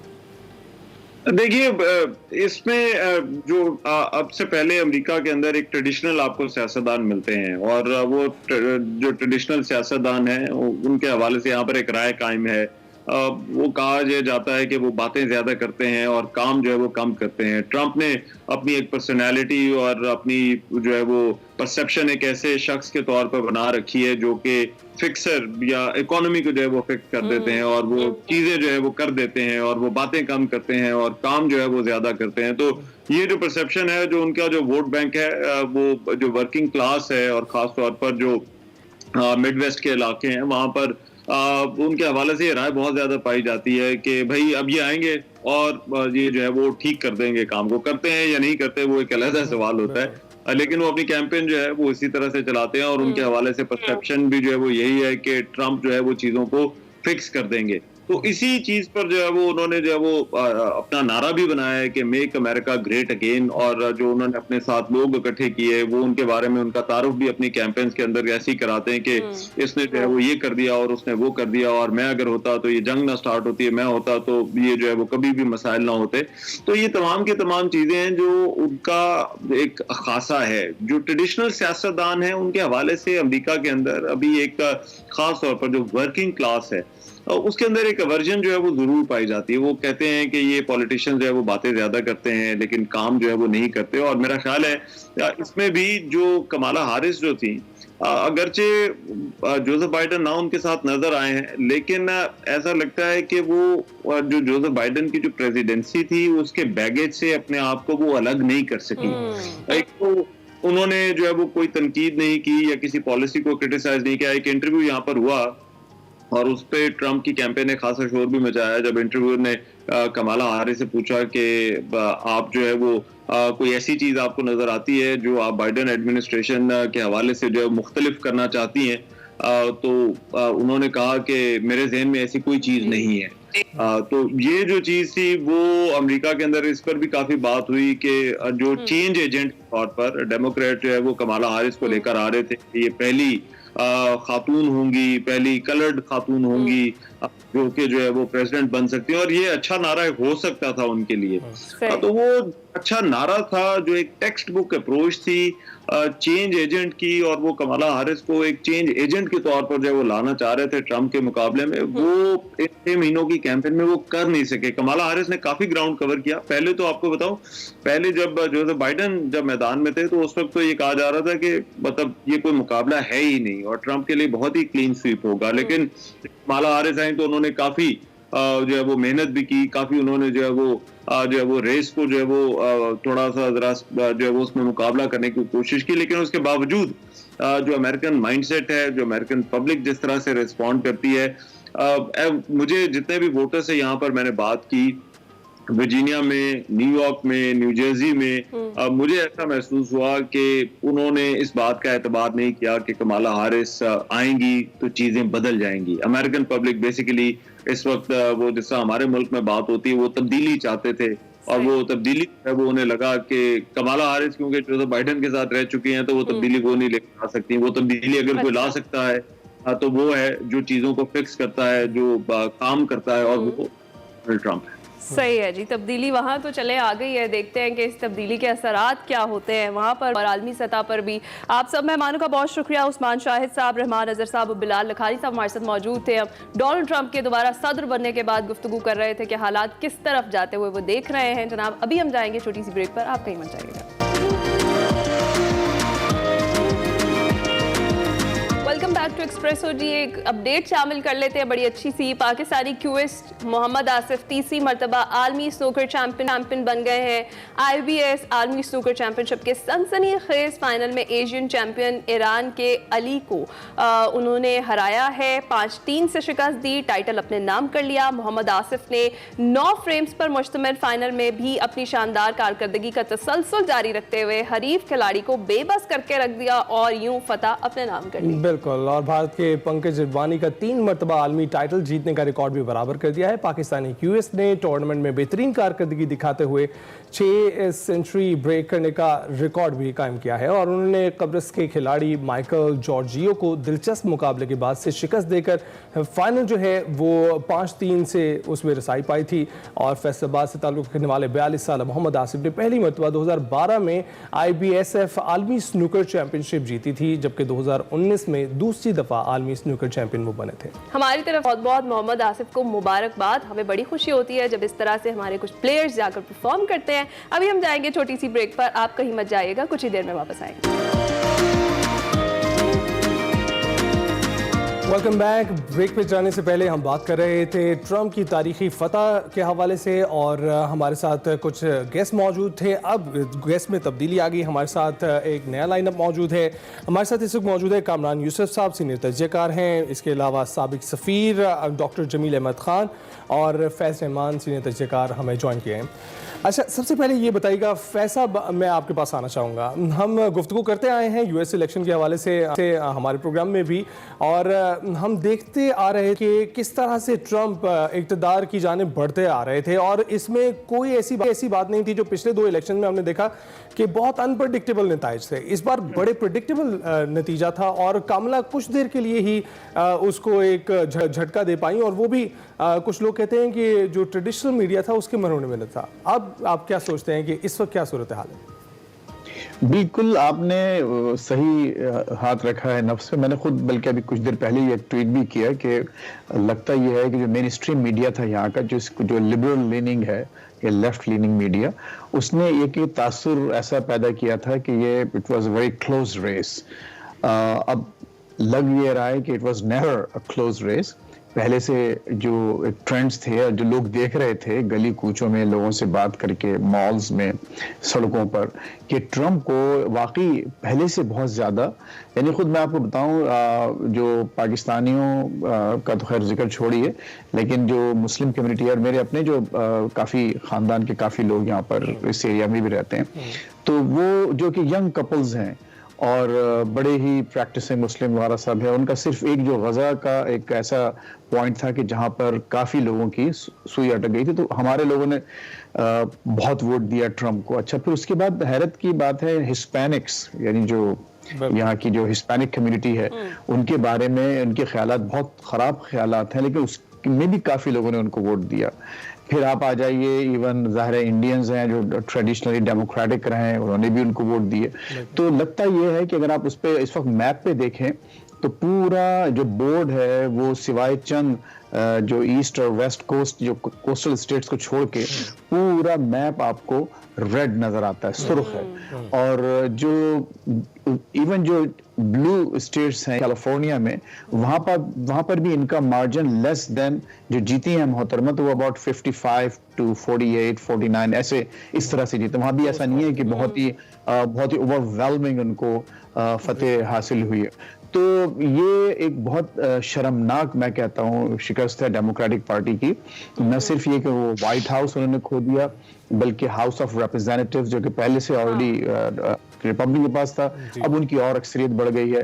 सेनेट इनके डेमोक्रेट्स के पास था, अब सेनेट भी उन्होंने ले लिया है। तो इस वक्त अब ये इस वक्त सूरत हाल ये है कि अब जब ट्रम्प संभालेंगे तो वो बिल्कुल he will be like a king, यानी उनका जो अपना मिजाज है। इस वक्त भी जो इवन जो इंटरनल जो उनकी जो रिपब्लिकन पार्टी की सिचुएशन है, उसमें तमाम जितने भी बड़े बड़े लीडर्स हैं वो उनके सामने हाथ बांधे खड़े हुए हैं। कोई जुर्रत नहीं कर सकता कि उनकी किसी बात को रद्द करे। रद्द करना तो खैर बहुत दूर की बात है, पब्लिकली किसी बात से डिसएग्री करना या उसको थोड़ा बहुत उसमें रद्द बदल करने की कोशिश करना, वो नामुमकिन है। तो ट्रम्प का जो एक क्लोज जो एक सर्कल होगा जिसमें इलॉन मस्क साहब बहुत अहम किरदार अदा करेंगे। इलॉन मस्क ने ऑलरेडी पहले बिल्कुल कर चुके हैं, उन्होंने पूरा, आप देखिए, हालांकि मैं उनको वो नहीं करता, फॉलो नहीं करता, लेकिन मेरी जो टाइम लाइन पर हर सेकंड के बाद उनका एक मैसेज चला आ रहा था, तो बहुत एक्टिव रहे। और उन्होंने जो कहा है इलॉन मस्क ने कि वो गवर्नमेंट में काफी लोगों को यहाँ पर छांटी बहुत होगी, तो अभी बहुत से कंसर्न्स हैं। लेकिन देखिए, लेकिन एक बात, बॉटम लाइन ये है कि एक ओवरवेलमिंग अमेरिकन अवाम ने इनको वोट दिया है और हमको उस वोट की उसकी रिस्पेक्ट करना चाहिए, और जो उनकी जो विजडम है उनको चैलेंज नहीं करना चाहिए। It's okay, this country is gonna be okay, कोई ऐसा बहुत बड़ी क़यामत नहीं आ जाएगी। जिस चीज के हम आदी थे, अब वो शायद वो हमारे सामने रहेंगे, उसमें तब्दीली आएगी। ठीक है जी, बिल्कुल ठीक है। अच्छा जमील साहब, आपकी इजाजत से मैं जरा कामरान यूसुफ साहब से बात करूंगी, वहीं मौजूद है। कामरान यूसुफ साहब, जिस तरह से अभी हम बात कर रहे हैं हिस्टोरिक विक्ट्री पर ट्रंप की, उस पर एक तो आई वुड लाइक कि आप कमेंट करें, और दूसरा ये कि अफगानिस्तान से जब इनखला हुआ था अमेरिका का, तो उसके बाद से हमने देखा कि वाशिंगटन के लिए पाकिस्तान की उस तरह की अहमियत नहीं रही थी, और इस दौरान अमेरिका ने जो पाकिस्तान के मामलात हैं उनमें बहुत ज़्यादा इंटरफेरेंस जो थी वो भी छोड़ दी थी। तो क्या आप देखते हैं डोनाल्ड ट्रंप के सदर मुंतखब होने के बाद इस हिकमत अमली में कोई तब्दीली आएगी? देखिए, सबसे पहले जो बिल्कुल आपने ठीक कहा कि ये एक हिस्टोरिक गैर मामूली आई थिंक कम बैक है, और अमेरिका की तारीख में ये दूसरी मरतबा हुआ है कि एक जो प्रेसिडेंट है सेकंड टाइम जो है वो नॉन कंसेक्यूटिव टर्म के लिए वो इलेक्ट है। और उसमें जो सबसे इम्पोर्टेंट बात है, जो फैज रहमान साहब भी बात कर रहे थे, मैं भी, जो अमेरिकन मीडिया लगता है कि वो लिबरल और लेफ्ट लीनिंग, वो यही तासुर दे रहा था कि बड़ा कांटे का मुकाबला है और 50-50 की गेम है। बट आई डोंट नो कि वेदर उनकी ये बदनीयती थी या ऑन ग्राउंड पे उनको सिचुएशन का पता नहीं था कि वो इस तरह से जो आम या इंटरनेशनल जो ऑडियंस है और अमेरिकन ऑडियंस है उनको वो मिसलीड कर रहे थे, क्योंकि जो नताइज सामने आए हैं वो बड़ा क्लियर है कि डोनाल्ड ट्रंप ने बिल्कुल एक स्वीप किया है। दूसरा जो सवाल है रिगार्डिंग पाकिस्तान, आई थिंक इसमें कोई शक नहीं है कि पाकिस्तान और अमेरिका के ताल्लुकात हमेशा ट्रांजैक्शनल रहे हैं। हालांकि एक टर्म भी कॉइन की जाती थी कि Pakistan was once known as most ally of the US। हम कम्युनिज्म के खिलाफ फ्रंट लाइन स्टेट थे। अमेरिका की जो कैंपेन थी आफ्टर 9/11 अटैक्स, अगेन हम फ्रंट लाइन स्टेट थे, लेकिन जो पाकिस्तान और अमेरिका के दरमियान ताल्लुकात में आप कह सकते हैं कि गिरावट वो उसी वक्त आना शुरू हो गई थी जब ट्रंप जो हैं पहली मरतबा सदर मुंतखब हुए थे। उसी वक्त ही, क्योंकि दो के उसमें हमें ये ज़रूर नज़र आता है कि बायलैटरल लेवल पर उस वक्त के प्राइम मिनिस्टर के साथ उनकी एक पर्सनल केमिस्ट्री ज़रूर बन गई थी। लेकिन हमें नहीं भूलना चाहिए कि ट्रंप ने जो वादा किया था कि तमाम जो सिविलियन और मिलिट्री एड है पाकिस्तान की उसको सस्पेंड करेंगे, वो उन्होंने किया। वो कि ऑलरेडी जो ओबामा एडमिनिस्ट्रेशन थी काफ़ी हद तक उस एड को उन्होंने कम कर दिया था। तो उसके बाद फिर हमने बाइडन जब आए, हालांकि बाइडन वो सदर थे जो बहुत अरसे तक फॉरेन रिलेशंस कमेटी के चेयरमैन रहे सेनेट की, और पाकिस्तान को बड़ी अच्छी तरह से जानते थे। वाइस प्रेसिडेंट जब रहे, जो कैरी लूगर बिल के असल जो खालिक थे वो कहा जाता है कि बाइडन थे। बाद में क्योंकि वाइस प्रेसिडेंट बन गए थे उसमें फिर कैरी लूगर शामिल हो गए। तो उन्होंने यहाँ तक गवारा नहीं किया कि पाकिस्तान के किसी भी प्राइम मिनिस्टर को, पहले इमरान खान को और उसके बाद शहबाज शरीफ जो PDM 1, और 8 फरवरी के बाद जब दोबारा वो मुंतखब हुए तो उनको टेलीफोन कॉल तक नहीं की, वो एक कर्टसी होती थी। ऑन दी अदर हैंड जो ट्रंप थे 2016 में जब मुंतखब हुए पाकिस्तान के खिलाफ, वो काफ़ी आप कह सकते हैं कि क्रिटिसाइज किया करते थे, लेकिन उन्होंने ओथ का भी इंतजार नहीं किया था। अच्छी तरह से मुझे याद है कि with in 3 weeks of his election उन्होंने उस वक्त के प्राइम मिनिस्टर नवाज शरीफ से टेलीफोन पर बात भी की थी। तो ये उनकी शो करती कि अनप्रिडिक्टेबल नेचर है। तो पाकिस्तान की I think at the moment in the eyes of Washington और जो भी इंतजामिया, इवन कामला हारिस भी आती, अब तो चलो ये ट्रंप आए हैं, उस लिहाज से आप तरजीहात देखें फॉरेन पॉलिसी, तो वो आई थिंक पाकिस्तान वहां पर कोई इतनी इम्पोर्टेंस नहीं है। याद रखें आप, जब ट्रंप पहली मरतबा सदर बने थे तो उस वक्त दुनिया इतनी वॉलेटाइल नहीं थी। आज यूक्रेन की लड़ाई है, आज मिडिल ईस्ट के अंदर क्राइसिस है, अफगानिस्तान से वो अपने फोर्सेस विड्रॉ कर सकते हैं। सिर्फ क्विकली मैं ये बात कहूंगा कि अगर आज पाकिस्तान के बारे में वॉशिंगटन के अंदर बहुत ज्यादा तस्करा नहीं हो रहा तो ये कोई बुरी बात भी नहीं है। शायद हम उसको एज एन अपॉर्चुनिटी भी देख सकते हैं, क्योंकि अदरवाइज पाकिस्तान के बारे में वॉशिंगटन कैपिटल में नेगेटिव ज्यादा पॉजिटिव नहीं होती। बिल्कुल बिल्कुल। तो डॉक्टर साहब आपकी तरफ आते हैं। देखिए, जो कामरान साहब बात कर रहे हैं उसमें दिखाई दे रहा है कि पाकिस्तान से जो पहले मुआहदे करते थे, जो अमरीकी इदारे थे, जो बैनुल-अक़वामी इदारे हैं, उसमें काफ़ी गुंजाइशें बाकी थी। लेकिन अब हम देख रहे हैं कि रस्सा जो है वो खींचा जा रहा है और कोशिशें की जा रही है कि कड़ी से कड़ी शराइत पर पाकिस्तान को अपने पैरों पर खड़ा करने की कोशिश की जाए। और वही हम देख रहे हैं कि अमेरिका अपने एलाइज़ के साथ भी यही कर रहा है, जो यूरोपियन एलाइज़ हैं। कभी नेटो के हवाले से वो ये बात करते हैं कि नेटो को वो डिमिनिश करेंगे और उनको कहेंगे कि जो अपने सिक्योरिटी अखराजात बढ़ा नहीं रहे हैं, एक्सपेंडिचर्स बढ़ा नहीं रहे, हम रशिया को कहेंगे कि वो उन जारहाना कार्रवाइयाँ करें। लेकिन दूसरी जानिब हम देखते हैं कि यूक्रेन की जो सूरत हाल है ट्रंप के आने की वजह से, कहा जा रहा है कि वहाँ पर भी जिन खित्तों में रशियन ऑक्यूपेशन है वहाँ सोचा जा रहा है, वॉशिंगटन पोस्ट ये प्रिडिक्ट कर रहा है कि वहाँ ये असर पैदा हो सकता है या ये नताइज उसका निकल सकते हैं इनकी इक़्तिदार में आने के बाद, कि वो कंसेशन दे दी जाए रशियन ऑक्यूपेशन जो इलाके हैं यूक्रेन के। तो आप सोचते हैं कि इस वक्त हम कुछ इवॉल्व होता हुआ डोनाल्ड ट्रंप देख रहे हैं, जो शायद वॉलेटाइल टाइम में जो है वो ज़्यादा स्टेबल नज़र आ रहे हैं, और जब स्टेबिलिटी थी तब वो वॉलेटाइल थे? जी, दुनिया के तेवर बदल गए हैं, दुनिया के तगय्युरात बदल गए हैं। अगर पिछली मरतबा के टेन्योर से आप देखें डोनाल्ड ट्रंप के, उसी लिहाज से उनकी स्ट्रेटजी भी बदलती हुई नजर आएगी। स्टाइल उनका वही रहेगा, वो जो रैकेट स्टाइल है, अनप्रिडिक्टेबिलिटी वाली स्टाइल है। लेकिन हमारे यहाँ दो जो साथी बैठे हुए हैं, वहाँ मुकीम है अमेरिका में, अमेरिकन शहरी हैं और पाकिस्तान से मोहब्बत रखते हैं। तो मैं उनके सामने तस्करा करता चलूँ कि वो इस मरतबा चाहे कितने भी रैकेट हों या कितने भी वो अनप्रेडिक्टेबिलिटी हो, जो इस दफा उनकी टीम आई है, और यकीनन इस पर तबसरा कि हमारे दो साथी वहाँ बैठकर ज्यादा बेहतर कर सकते हैं, वो टीम इस दफा मालूम होता है ज्यादा प्रोफेशनल आई है। आप इलेक्शन कैंपेन में भी देखिए, इस दफा इलेक्शन क्या की गई है वो झटके वाली नहीं की गई है, वो रैकेट किस्म की नहीं की गई है, अनप्रेडिक्टेबिलिटी के हिसाब से नहीं की गई है, बड़ी कंसिस्टेंसी के साथ कैंपेन को आगे लेके चलाया गया है। और आपने देखा कि आखिरी 72 घंटों में, बल्कि आखिरी 4-5 दिनों में, तो वो इमामों से मिलते रहे, लाल बीट के जाके रेस्टोरेंटों पर जाते रहे, वो जो आउटरीच की जिसका भी जिक्र आया कि मुस्लिम 35 मिलियन वोट हैं वहाँ, वो किस तरह उनका ये ख्यालात बदले, और वो तो जाहिर है उसमें गाजा का एक बहुत बड़ा अमल दखल है और 85,000 यानी 85,000 टन बम और बारूद जो भेजा बाइडन एडमिनिस्ट्रेशन ने, और बाइडन ने एक तरफ पीस टॉक चल रही होती थी और दूसरी तरफ सामान लादा जा रहा होता था बम और बारूद इजराइल भेजने के लिए, और उसकी भी तस्वीर दिखलाई जाती थी। बड़े मजे की बात देखें तो वो चीजें जो वहाँ मुस्लिम कम्युनिटी है या वहाँ की दूसरे दर्दे दिल रखने वाले लोग हैं या वो लोग जो कि सड़कों पे निकले थे इस जेनोसाइड के खिलाफ, उसमें हर रंग हर नस्ल और हर मजहब का आदमी निकला था। तो वो वोटर सपोर्टर भी तो है ना, वो शाही भी तो है ना अमेरिका के, तो उसका आपने फर्क देख लिया इलेक्शन में। सही है। अच्छा फिर इसका मतलब क्या हुआ कि अभी जिस तरह साहब जिक्र कर रहे थे, साहब जिक्र कर रहे थे इस मतलब अभी चंद लम्हे पहले, इस दफा उनके पास ताकत का सरचश्मा जो है होता क्या है, प्रेसिडेंट अपनी विम्सिकल अगर कोई बात सोचता भी है तो it has to go through some process.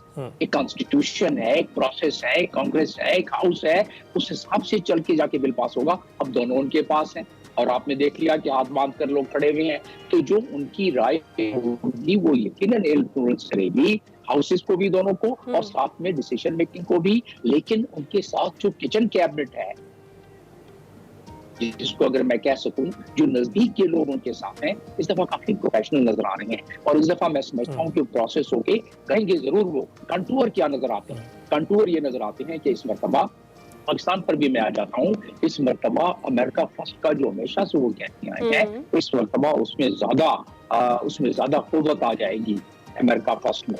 और दूसरी बात ये है कि जो आपने देखा कि इस दफा उन्होंने लैटिनो को भी वोट्स उनके लिए और बड़ी कसीर तादाद में लिए, मुसलमानों के भी वोट लिए, हिस्पानी लोगों के भी वोट लिए। तो इसका मतलब ये है कि एक उन्होंने हम आहंगी वाले हिसाब से वोटिंग जब ली है तो चाहे कितना भी उनके पहले वाले जो आदात थे और पहले वाले बयान थे उसमें भी कुछ फर्क आना चाहिए। और लास्ट 16 महीने जो उनके पिछली दफा के थे, अगर उसको मैं जहन में रखूं तो उसमें उन्होंने कतर के खिलाफ जो गल्फ कंट्री सारे हुए थे, इजिप्ट हुआ था, बाइकआउट किया हुआ था, ब्लॉकेट किया हुआ था, और उसको कतर को उन्होंने कहा दोस्ती करो, सारों ने दोस्ती कर ली क्योंकि वहां उनका बहुत बड़ा बेस है, इंटरेस्ट उधर है। अब आ जाते हैं वो पाकिस्तान की फौरन बात की चल रही थी ना, पाकिस्तान में उतना ही इंटरेस्ट डोनाल्ड ट्रंप का रहेगा। बाकी तो बहुत सारी कहानियां हैं, बहुत सारे अफसाने हैं, केस कैदी को छुड़ा लेंगे और ये कर देंगे और वो कर देंगे। लेकिन अमेरिका एक बहुत बड़ा मुल्क है, एक बहुत बड़ा मुल्क है, वहाँ चीजें प्रोसेस होती हैं। पाकिस्तान में अगर हम ये समझते हैं कि हमारी फौकियत और अफादियत और अहमियत है जियोपॉलिटिकल तनाजुर में, और तो जो अमेरिका की नजर में जो कि सोवियत यूनियन में जब हम काम आ रहे थे उस वक्त थी, या वॉर अगेंस्ट टेरर में, तो ऐसा नहीं है। अब हमारी फौकियत और अहमियत उतनी ही कम हो जाएगी जितनी की अभी जो पॉलिटिकल मंजरनामे में, लैंडस्केप में हमारी अहमियत कम हुई। एक जो रह जाएगी वो ये रह जाएगी कि अमेरिका चाहता है कि उसका फुटप्रिंट यहाँ रहे, कि यहाँ ठीक है इंडिया को चौधरी उन्होंने बनाया हुआ है चाइना के लिहाज से, लेकिन हमारे पास फुटप्रिंट रखना चाहते हैं, अफगानिस्तान पे नजर रखना चाहते हैं, चाइना पे नजर रखना चाहते हैं। हाँ ठीक है। अच्छा फैसल, जिस तरह से अभी हम इम्पैक्ट की बात कर रहे हैं, ओवरऑल अभी अली ने भी बात की कि डायनामिक्स तो ओवरऑल चेंज होंगे, तो आप स्पेसिफिकली मशरक़ वस्ता पर क्या असरात देख रहे हैं डोनाल्ड ट्रंप के सदर बनने के बाद, उनकी उन कमिटमेंट्स के बाद, और ख़ास तौर पर पाकिस्तानी सियासत पर क्या तब्दीलियाँ देख रहे हैं, क्या असरात देख रहे हैं?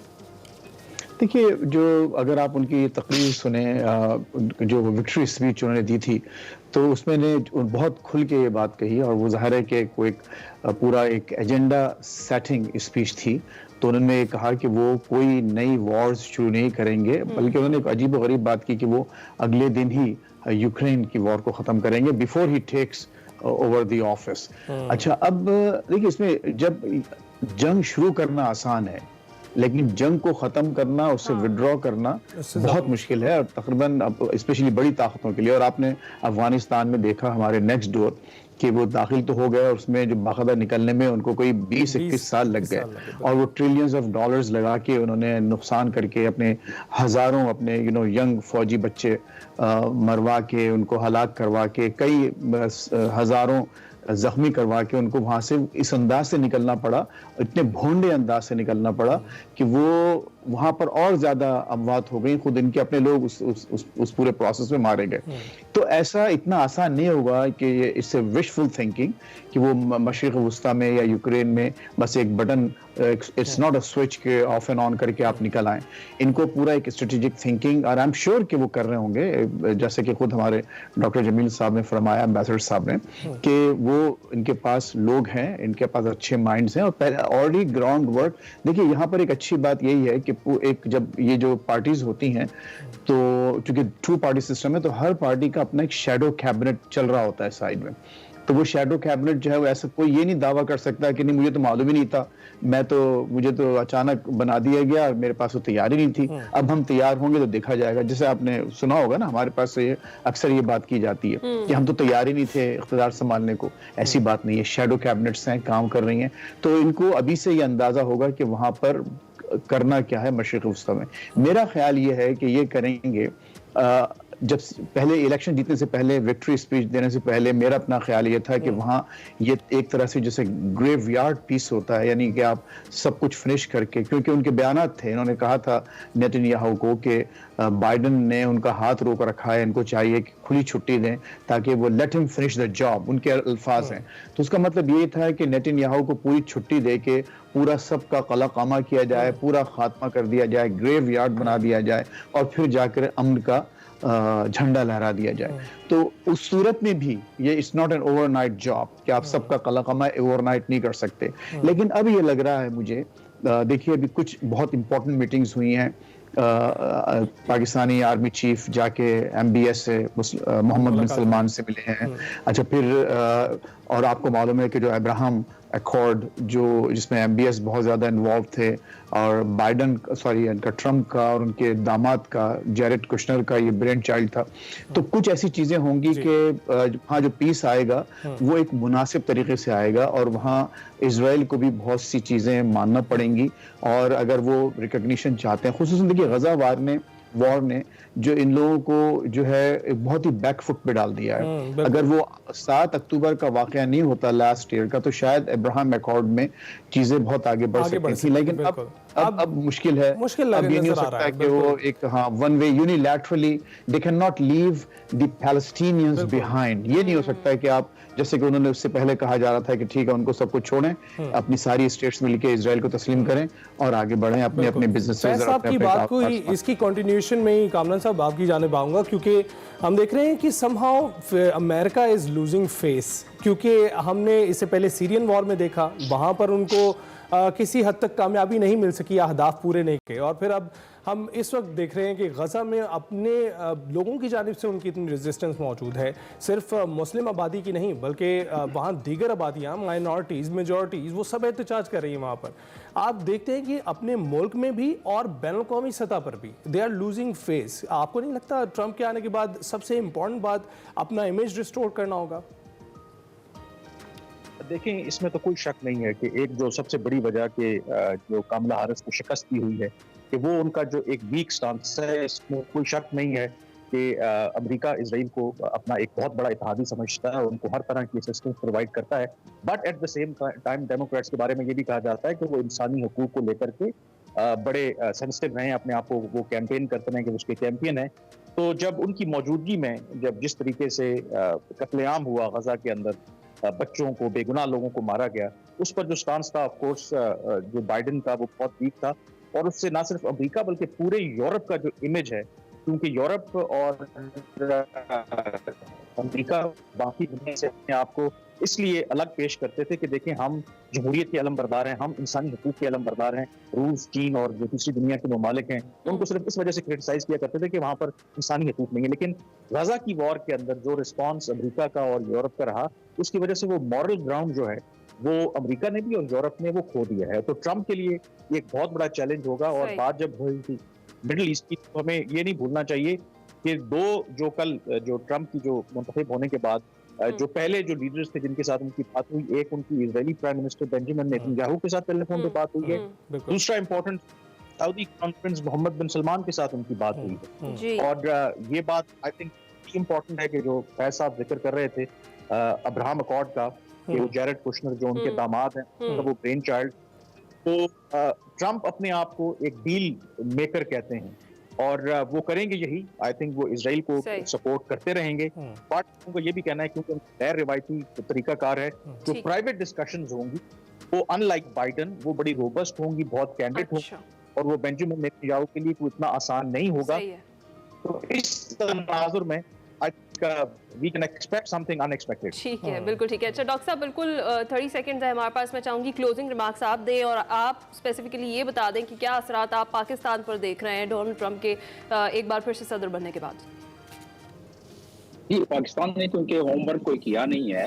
अभी आपने देख लिया कि उनकी कैबिनेट का पहले से हमें अंदाजा था कि कौन कौन उनके होंगे, करीब होंगे डोनाल्ड ट्रंप के, लेकिन हमने कोई खास इस पे होमवर्क किया नहीं है। अब उनके पावर में आने के बाद यानी विक्ट्री डिक्लेयर करने के बाद ज्यादा कठिन हो जाएगा। तो पाकिस्तान के लिए मैं समझता हूँ कि हमारी जिस तरह फॉरेन ऑफिस काम कर रही है, मुझे अफसोस के साथ कहना पड़ता है, हालांकि हमारी नई फॉरेन सेक्रेटरी साहब अभी आई है, उस पर कोई होमवर्क नजर नहीं आया मुझे। मैंने कुछ बातें भी की लोगों से। तो अब दोबारा नए सिरे से शुरू करते हैं तो हमें एक नए जाविये के साथ अप्रोच करना पड़ेगा। कितनी लिफ्ट मिलती है इसका तो बाद में अंदाजा हो सकेगा, उतनी ही लिफ्ट मिलेगी जितनी हमारी अफादियत और अहमियत है, जैसा मैं कह रहा था जियो पॉलिटिकल तनाजुर में। और ये विजिट भी आपने जो चीफ का जिक्र किया हमारे एक और मेहमान ने सऊदी अरब में, तो ये भी अगर आप उसी ज़मन में इसको अगर लेके आए डिस्कशन में, तो आपको अंदाजा होगा कि खित्ते में अभी बहुत सारे ऐसे विजिट्स होना शुरू हो जाएंगे और पाकिस्तान पे दबाव बढ़ना शुरू हो जाएगा। इस दबाव को पाकिस्तान कैसे बर्दाश्त करता है,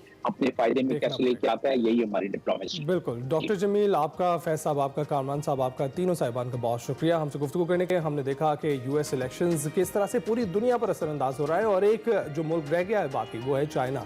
उसके साथ ट्रेड वॉर में एस्केलेशन ट्रंप के बाद आने की बात तवक्को की जा रही है कि बढ़ेगी और हम कॉन्फ्लिक्ट ताइवान का भी देखते हैं कि खुदा न खास्ता एक और कॉन्फ्लिक्ट जो है वो बर्दाश्त नहीं कर सकती दुनिया। इस वक्त बहुत से कॉन्फ्लिक्ट चल रहे हैं और शायद जो ट्रंप अब एजेंडा लेकर चल रहे हैं कि अब डी एस्केलेशन की तरफ जाएंगे, जंगें ख़त्म करेंगे, उस पर वो अमल दरामद भी करते हैं। ब्रेक के बाद हासिल होते हैं। Welcome back. सारी दुनिया के मसले सुलझाने के बाद, उस पर गुफ्तगू करने के बाद अब वापस अपने मसले की तरफ आते हैं जो सुलझने का नाम ही नहीं ले रहा। लाहौर आज भी मुसलसल सरफहरिस्त है। AQI जो है 800 से तजावज़ कर गया है। हमने शो के इब्तिदा में भी आपको इससे आगाह किया। स्मोक का बहुत बुरा हाल है इस वक्त। स्टूडियोज में बैठे हुए लाहौर का बड़ा बुरा हाल है। बहुत और पंजाब के मुख्तलिफ शहर इसकी लपेट में है। मुसलसल Lahore, Gujranwala, Faisalabad, Multan, you name it, सब के सब इस वक्त स्मोक ने डेरे डाल रखे हैं, स्मोक के घेरे में है। और हायर सेकेंडरी स्कूल ने जो स्कूल बंद करने का एक इकदाम किया है, उससे किसी हद तक बच्चों को ये सपोर्ट तो मिल रही है कि वो घर रह सकते हैं, लेकिन घरों में भी तो हवा मौजूद है, उसमें भी पर्टिकुलर मैटर मौजूद है।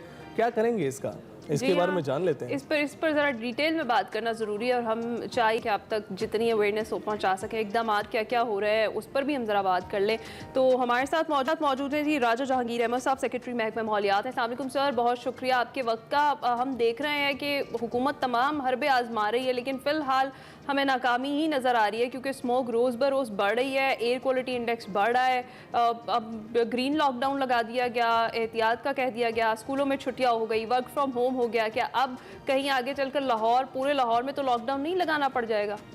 जी, एक तो बहुत शुक्रिया आपका, आपने प्रोग्राम में जगह दी और ये वाकई बड़ा आगाही मुहिम बहुत इंपॉर्टेंट है सबको समझना भी। वैसे तो देखा जाए तो अब लाहौर अकेला नहीं है, इसके साथ साथ और भी 3 डिवीजन और हैं, गुजरांवाला, फैसलाबाद और मुल्तान में भी स्मोक की वजह। जी, और इसमें जो हमारी बुनियादी 2 मसाइल हैं, एक तो हम खुद से जो फजा में धुआं फैला रहे हैं वो तो जारी है, लेकिन जो रिसेंट सर्ज है, जो रिसेंट हमें ये 800, 700, 600 नजर आ रहा है, ये जो हमारा ईस्टर्न विंड कॉरिडोर है जो इंडिया के साथ लगता है और ये ऊपर राजस्थान, जयपुर से शुरू होकर, क्योंकि मुल्तान में जितनी ये आलूदगी आ रही है इंडिया से, ये जयपुर, बीकानेर, ये राजस्थान से दाखिल होती है। और जो नीचे हमारे पास लाहौर और ये गुजरांवाला का एरिया जो अफेक्ट हो रहा है, ये बेसिकली हमारा ये जो इंडियन पंजाब का मिडलैंड पंजाब है, चंडीगढ़ और हरियाणा और ये अमृतसर और ये यहाँ से सारा ये पूरा, चूंकि जिस तरह वेदर फोरकास्ट होती है बारिश की, जैसा वेदर फोरकास्ट होती है कि सूरज निकलेगा कि नहीं निकलेगा, इसी तरह एग्जैक्टली इट्स ए साइंस और ये विंड की पूरी डायरेक्शन, स्पीड, वो सारा जो है ना जी 24 घंटे हमें मिलता रहता है। और इंटरनेशनल इस पे नासा की साइट्स हैं, दीगर जो मौसमी साइट्स हैं, वो उससे आप भी देख सकते हैं, हम भी देख सकते हैं। लेकिन ज्यादा इंपॉर्टेंट ये है कि ये दो पहलू हो गए, एक हो गया हमारा लोकल फिनोमेना और एक है जो वेदर फिनोमेना है। हम वेदर फिनोमेना को तो काबू उसी सूरत में कर सकते हैं कि इंडियन साइड भी हमारी तरह आलूदगी फैलाना कम करे, खत्म करे, जिसकी वजह से वो क्लाइमेट डिप्लोमेसी की भी आप बात सुन रहे हैं कि हम इंडिया से बात करना चाह रहे हैं। क्योंकि जो इस वक्त काश्तकार हैं हमारे दोनों साइड के, वो अपनी फसलों की बाकियात को दिल भर के आग लगा रहे हैं और हमने उनके खिलाफ एक्शंस भी लिए हैं, उनको इंसेंटिव्स भी दिए हैं। मैं इंसेंटिव्स की बात करूं, हमने उनको सुपर सीडर 1000 दिए 60% सब्सिडी पे। हम चाह रहे हैं कि ये दोनों साइड्स के जो काश्तकार हैं, क्योंकि इन दोनों साइडों का क्रॉप पैटर्न एक जैसा है, इनकी एग्रीकल्चर प्रैक्टिसेस एक जैसी हैं, इनके यहाँ जो माइंडसेट एक जैसा है, लिहाजा हम अपने साइड पे तो कोशिश कर रहे हैं भरपूर। और ये इंशाल्लाह आने वाले दिनों में आपको बेहतरी भी लगेगी, क्योंकि इस साल बड़ी भरपूर कैंपेन आगाही की काश्तकारों के साथ की गई। फिर 1000 सुपर सीडर्स दिए गए उनको, 60%, ये 12.5 लाख की एक मशीन है जिसका 8 लाख रुपया हुकूमत ने पे किया है। इस आने वाले दिनों में 4000 और सुपर सीडर हम देने जा रहे हैं, ताकि काश्तकार इसको आग मत लगाएं, बाकियात को उसके साथ इस्तेमाल करें और उसको उसकी फर्टिलिटी में इजाफा होता है जमीन की। लेकिन at the same time chief minister Punjab ने इंडिया को भी एंगेज करने का फैसला किया और हमारी तरफ से उनके साथ एक थ्रू फॉर्मल डिप्लोमेटिक चैनल्स हम उनको भी एंगेज करने जा रहे हैं, तो ताकि दोनों तरफ का, क्योंकि आपको पता है कि इससे पहले अभी दिल्ली जो है वो भी पाकिस्तान से ज्यादा, लाहौर से ज्यादा पोल्यूटेड सिटी है, उनके भी ये इश्यूज हैं, उनके भी इंडियन पंजाब में। राजा साहब, क्यों ये दिल्ली और लाहौर ही क्यों इस तरह के इलाके हैं जहां पर आप देखते हैं कि एमिशंस की वजह से स्मोक की सूरत हाल पैदा हो जाती है? और भी तो बहुत सारे शहर हैं जहां आबादियां भी ज्यादा हैं, गुंजान आबाद हैं, गाड़ियां भी ज्यादा हैं और उनको फीड करने के लिए आपको ज्यादा फसलें भी चाहिए होती हैं, तो ऐसा क्यों है कि हमारे बहुत अच्छा सवाल आपने किया, बहुत अच्छा सवाल किया। देखिए, मैंने चंद दिन पहले भी किसी टीवी पे बात कर रहा था कि लाहौर में 52 लाख मोटरसाइकिल हैं, 13 लाख गाड़ियां हैं, 1.5 करोड़ आबादी है, ब्ला ब्ला ब्ला। लेकिन उन्होंने कहा कि कराची तो से ज्यादा मोटरसाइकिल हैं, ज्यादा आबादी भी ज्यादा है, तो वहाँ पे जो सी ब्रीज है उनकी, वो ब्लेसिंग है उनके लिए। जो समुद्री हवा चलती है वो इसको हटा देती है उसके ऊपर से, जैसा जितना धुआं ऊपर चलता है। आप ये समझें कि आपने नीचे लगाया हुआ है एक धुआं फैलाने वाली कोई चीज और ऊपर से पंखा लगा दें और वो उसको निकाल दे उस कमरे से, तो ये एग्जैक्टली ये सूरत हाल है। जब हमारे यहाँ लाहौर में कई दिन जो है हवा स्टिल रहती है, जो हमारा, क्योंकि मैंने जैसे बताया ना कि एक वेदर पैटर्न होता है हर शहर का अपना, और लाहौर को जब हमें ईस्ट से वेस्ट आता है, विंड का ब्लोइंग होती है, तो वो सारी की सारी इंडियन आलूदगी को लेके आती है। लेकिन जब हम दिवाली के बाद से भी काफी सूरत हाल वर्स हुई है वैसे। किसकी वजह से? सॉरी, दिवाली जी वो पिछले हफ्ते उनकी थी जी, और ये दिल्ली हमेशा सफर करता है उससे, और हमें भी इस दफा अफेक्ट हुआ, क्योंकि उस वक्त अगर हवाओं का रुख लाहौर की तरफ हो तो फिर हम अफेक्ट होते हैं, अगर ना हो तो फिर हम बच जाते हैं। लेकिन ये बहुत सारे इसके मल्टीपल फैक्टर हैं। लेकिन हमें जिस बात पे लोगों को आगाही देनी चाहिए, जैसे हमने स्कूल बंद किया, आपने अच्छी बात करी थी कि ये स्कूल बंद करने का जो मकसद है, एक तो ऑफ कोर्स के बच्चों को हेल्थ उनकी बचाई जा सके, क्योंकि ये बड़ी ही हैजर्डस है ये जो फिजा है। लेकिन एट द सेम टाइम आप देखें कि ये अगर अभी तो स्कूल बंद किए, हाई सेकेंडरी तक बंद किए, हमारा पूरा इरादा है कि अगर हालात ठीक नहीं होते हम कॉलेजेस यूनिवर्सिटीज भी बंद करेंगे। और उससे आप उससे अंदाजा लगाएं, क्योंकि इतनी जो ट्रैफिक है, इतना जो धुआं फिर फैलाया जाता है, जो कि 3 व्हीलर पे भी जा रहे हैं बच्चे, वैन्स पे भी जा रहे हैं, और हम लोग अपने किसी जो व्हीकल को बिल्कुल भी कंट्रोल नहीं करते, उसका धुआं ठीक नहीं करवाते। हमने पकड़ दकड़ बहुत शुरू की हुई है, हमने भट्टों को भी बंद किया, हमने फैक्ट्रियों को, तो हम देख ही रहे हैं राजा साहब, एकदम तो जारी हैं। लेकिन देखें, जब भी ऐसे कोई प्रॉब्लम कोई भी नेशन फेस कर रही होती है, तो आप कोर रीजन की तरफ जाते हैं कि क्यों हो रहा है। हम देखते हैं कि एम्स्टरडैम में भी ये इशू था, पानी बार बार आ जाया करता था, सैलाब आया करते थे, तो उन्होंने नहरें बना दी वहां पर। अब अगर हमें पता है कि यहाँ पर हवा के दबाव कम होने की वजह से ऐसा हो रहा है, तो ऐसी टेक्नोलॉजी की तरफ क्यों नहीं जा रहे जो हवा के दबाव में कुछ बेहतरी ला सके? Again good question. अच्छा, ये ना आपने एम्स्टरडैम की बात की, बेसिकली ये जहाँ भी ये पोस्ट इंडस्ट्रियल एरा में जहाँ भी इंडस्ट्री लगी और स्मोक एमिशन हुई, जहाँ खास तौर पे ये जो हमारे अभी इस वक्त के तरक्की याफ्ता मुल्क हैं, सबसे पहले इन्होंने भुगताया इसको। लंदन स्मोक एक बहुत, अगर आप गूगल करेंगे तो आपको अंदाजा होगा कि उन्होंने 20 साल इसको भुगताया है, और फिर उन्होंने अपनी प्रैक्टिसेस चेंज की, उन्होंने अपने रवैये चेंज किए, और फिर उसके बाद जाके वो उसमें से निकले। लेकिन रिसेंट एग्जाम्पल, और यूरोप के तमाम मुल्क, लग्जमबर्ग और बेशुमार मुल्क हैं, आप गूगल करेंगे आपको पता लगेगा, ये सारे 20-20 साल स्मोक भुगता चुके हैं। लेकिन जो रिसेंट एग्जाम्पल है वो चाइना की है। आपको याद होगा 2008 का जो बीजिंग ओलंपिक्स हुई, तो चाइना में इतनी ज्यादा ये स्मोक थी के इवन पूरा वेस्टर्न मीडिया हर वक्त फोकस रखे हुए था, और उन्होंने फिर पूरा चाइना शट डाउन किया, अपनी फैक्ट्री, इंडस्ट्री, गाड़ियां, और फिर वो 20 दिन के लिए ओलंपिक करवा सके ये। लेकिन उन्होंने अपनी स्ट्रेटजी बनाई 1998 से, और अभी भी आप देखें, आज का भी अगर आप एयर क्वालिटी इंडेक्स देखें तो जो बीजिंग है वो चौथे 5वें नंबर पे होता है, वो स्मॉग फ्री नहीं हुआ, स्मॉग लेस जरूर हुआ है। और ये $400 बिलियन की इन्वेस्टमेंट है। लेकिन मैं आखिरी जवाब दे दूं, बिल्कुल टेक्नोलॉजी पे हम जा रहे हैं जी। मिसाल के तौर पे लाहौर में हम इलेक्ट्रिक बसेस ला रहे हैं, चीफ मिनिस्टर ने ऑलरेडी 500 बसेस का हमने ऑर्डर प्लेस किया हुआ है। इलेक्ट्रिक बाइक्स पे जा रहे हैं, रेट्रोफिटिंग, मतलब जो एग्जिस्टिंग बाइक्स हैं उनकी टेक्नोलॉजी आ गई है कि जो इसको गैसोलीन से निकाल के हम उस पे ले जाएंगे। राजा साहब, इकदामात तो किए जा रहे हैं, लेकिन पॉलिसीज का तसलसल बड़ा जरूरी होता है। जो भी स्ट्रेटेजी बनाई जाए सिर्फ वो इस एक महीने के लिए नहीं कारआमद होनी चाहिए, पूरे साल भी उस पर काम होना चाहिए। एक आखिर में मेरा छोटा सा सवाल है, एक फिक्रा आपने सुना होगा, एने नहीं बचना है लाहौर ले जाओ, तो फिर लाहौर वाले अब इस सिचुएशन में पूछ रहे हैं कि ऐसी कितने जाइए फिर। राइट, एक तो पहले आपने कहा बिल्कुल, ये जो एक तो इससे पहले ना स्मॉग मैनेजमेंट प्लान होता था जो अक्टूबर से शुरू करके जनवरी में खत्म हो जाता था। इस दफा ऐसी बात नहीं है, हमने इसको मार्च अप्रैल से काम शुरू किया हुआ, अब ये राउंड द ईयर रहेगा। और आपके साथ मुझे भी उम्मीद है कि मीडिया भी हमें सिर्फ स्मॉग के दिनों में नहीं लेगा, हम बताएंगे पूरा साल के हम क्या कर रहे हैं। खासकर एक्सप्रेसो में तो हम इसके ऊपर बड़े अरसे से बात कर रहे हैं, तब से जब से ये शुरू भी नहीं हुई थी। बहुत शुक्रिया राजा जहांगीर अहमद साहब हमारे साथ मौजूद थे। स्मॉग की सूरत हाल जो भी थी वो हमने आपके सामने रखी है, बस अब एहतियात आपने करनी है और ख्याल आपने अपना रखना है जी। हम ब्रेक पर जाएंगे। वेलकम बैक टू एक्सप्रेसो जी। अब चलेंगे अपना सेगमेंट माइंड मैटर्स, जिसमें बच्चों की नफ्सियात के हवाले से आज बात हो रही है। देखते हैं वकार अहमद मलिक आज क्या बात करें।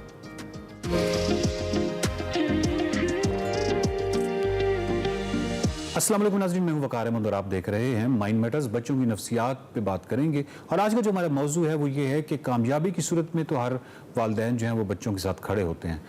ज़्यादा ज़रूरत इस बात की होती है कि जब आप बच्चा नाकाम होता है तो नाकामी की सूरत में वालिदैन जो हैं उसके साथ खड़े हों। जब माशरे में हम देखते हैं तो ऐसा नहीं है। बुनियादी तौर पे होता ही है कि जब आप कामयाबी, जिसके बारे में कहते हैं कि कामयाबी के कई बाप होते हैं और नाकामी यतीम होती है, बिल्कुल इस तरह जब आप सोसाइटी के अंदर बच्चों की सतह पे देखते हैं तो आप देखते हैं कि एक बच्चा जब खुश होता है तो जो वालिदैन प्राइड फील करते हैं, उस प्राइड की भी बहुत सारी वजूहात हैं, उसका बड़ा पस मंज़र है कि वो क्या वो बच्चे की खालिसतन कामयाबी पे प्राइड या फ़ख्र महसूस कर रहे हैं या एक अच्छा महसूस कर रहे हैं, या बुनियादी तौर पे किसी की मुखासमत में, रिश्तेदारों की या किसी की मुखासमत में वो बच्चे के हवाले से उसको सेलिब्रेट करना चाहते हैं। ये तो खैर एक बिल्कुल अलग चीज़ है, लेकिन बुनियादी तौर पे जब आप कामयाबी में बच्चे के साथ खड़े होते हैं तो ये वो मोमेंट होता है जिसमें पूरी दुनिया ही खड़ी होती है, उसका स्कूल उसके साथ खड़ा होता है, हर कोई उसको अप्रिशिएट कर रहा होता है। तो ये तो वो वक्त होता है जबकि दुनिया ही अप्रिशिएट कर रही होती है, तो एक ऐसे मौके पे आप उसके साथ खड़े होते हैं, वेरी गुड।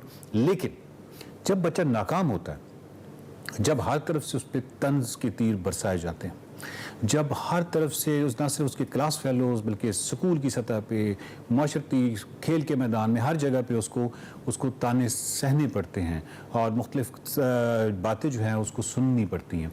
एग्जैक्टली यहाँ पे वो बिल्कुल बेबस होता है, जहाँ पे वो बहुत लाचार होता है। ये वो लम्हा होता है, ये वो जगह होती है जहाँ पे वालिदैन का बच्चों के साथ खड़ा होना बहुत ज़रूरी है।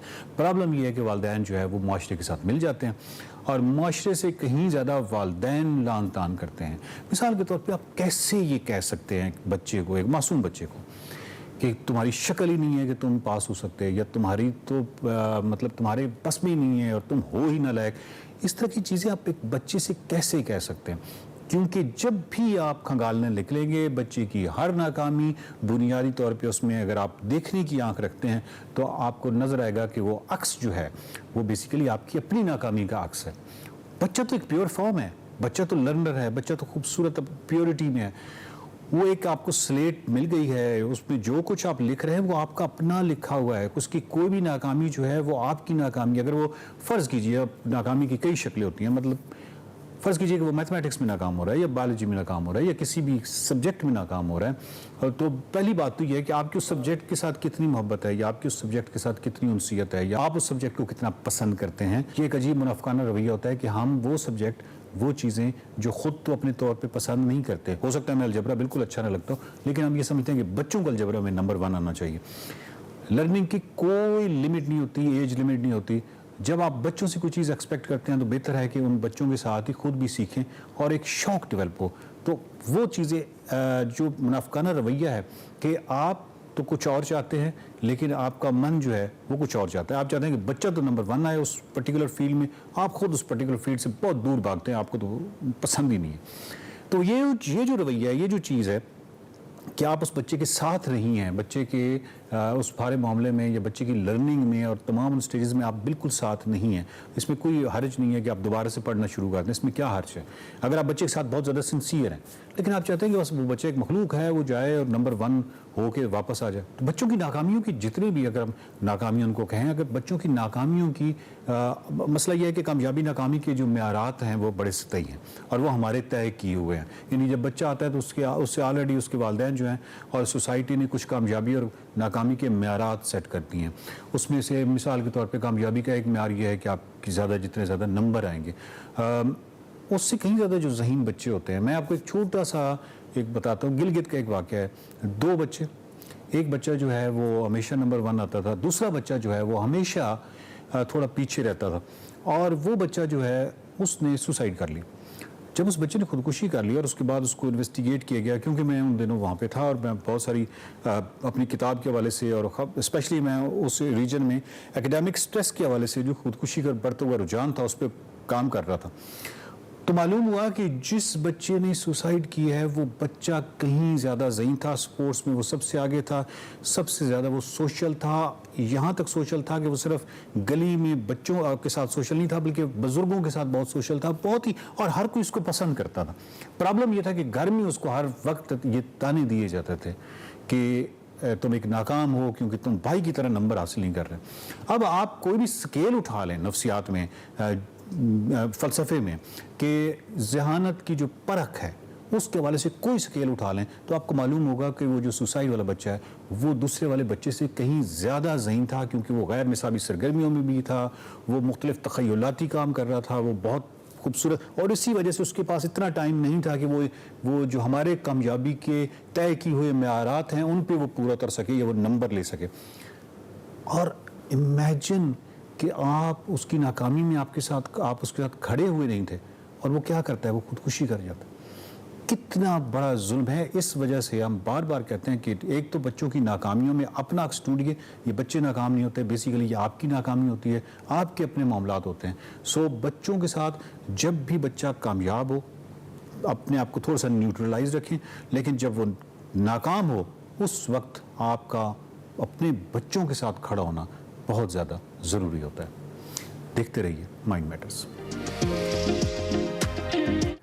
वकार मलिक की आपने गुफ्तगू सुनी, और अब जाते जाते हम कल की मैच के बारे में थोड़ा सा तस्करा कर लें, क्योंकि ऑस्ट्रेलिया और पाकिस्तान का कल दूसरा मैच है, और अगर ऑस्ट्रेलिया कल जीत गया क्लीन स्वीप हो जाएगा और वो पहले से ही सीरीज़ अपने नाम कर लेंगे, और हो सकता है तीसरे मैच में मुश्किलात का शिकार है। कल का मैच पाकिस्तान के लिए बहुत अहम है।